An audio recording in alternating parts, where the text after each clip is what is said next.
What's up, guys? Welcome to the next episode of my vlog here. Thank you so much for tuning in. Man, I'm just kind of enjoying the night. We got me, Sohinky, Lasercorn, and our buddy Wes here. We're actually playing some Magic the Gathering. And I'm actually going to tell you about all the crazy jobs that I've had and how I've gotten to this point in my life, which a lot of you were asking, like, hey, how'd you get into video games? What other jobs have you had? How do you get into the video game world? So I'm going to try to incorporate that all into this space right here. Funny story that not a lot of people actually know about me is that right out of high school, I was working retail at the store called Brookstone. But while I was there, I was helping this one guy out.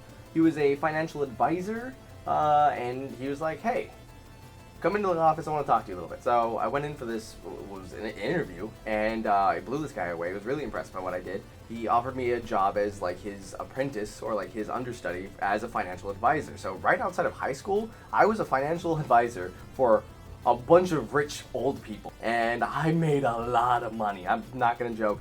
I actually wound up getting in a car accident, a really bad car accident because of a drunk driver. And I had this moment where I just wanted to, was rethinking my life, and I was like, you know what? I'm doing really well at this financial place. I'm making a lot of money, but I'm not happy. I'm not doing what I want to do. You know what? I'm gonna do this my way, and I'm gonna find my own success. And I knew that I wanted to do production stuff, and I wanted to be behind the camera and maybe a little in front of the camera, but really just behind the camera. So I actually picked up a retail job working at a Target. While I was doing that, I was picking up small little side gigs here and there, just eventually get that one break where I can just do it full time and do production. I was also a paranormal investigator for 8 years of my life. We actually got paid to do this. Like, first it was just happening. Like, we did this, we helped people out, that's what it was all about. I started doing documentaries.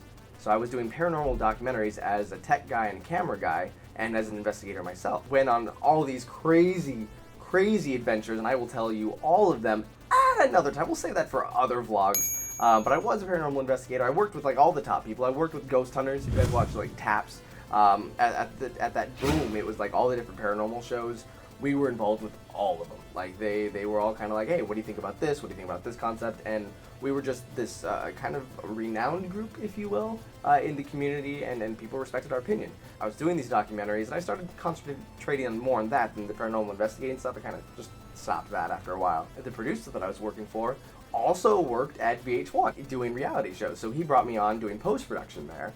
And then I was doing reality television. Like, I was going on set and being behind the scenes for all these VH1 reality shows. Man, you have not lived until you've gone on tour with Bret Michaels. That's actually how I found my favorite snack, a toasted peanut butter and jelly bagel. But there were some budget cuts, the economy started to go down a little bit, and I got let go. So I just picked up this random job editing video game walkthroughs.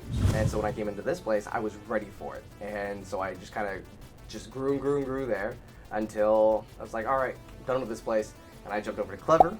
So I was doing video game content there, and then now Splash Games.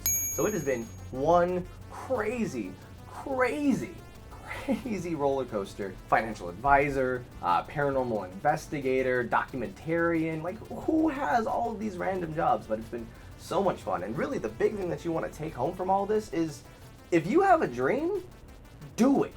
You have to want it more than breathing. I knew I wanted to be in production. Yeah, I was doing well. I had a great job, but it wasn't what I wanted to do, and I knew that. I recognized that. I knew I just had to stop and be like, this is what I want, how can I get it? And I did a lot of free jobs. Like, in the beginning, there was a lot of production work. I was working for a modeling website for a little while, like editing videos for them, all for free, just so I can get not only the experience, but the contact. So, big question. Oh, look at Sohinky! Say hi to Sohinky! Alright.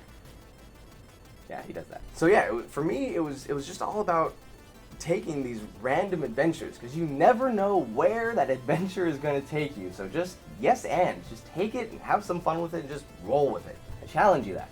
What do you want? Go get it. Whew.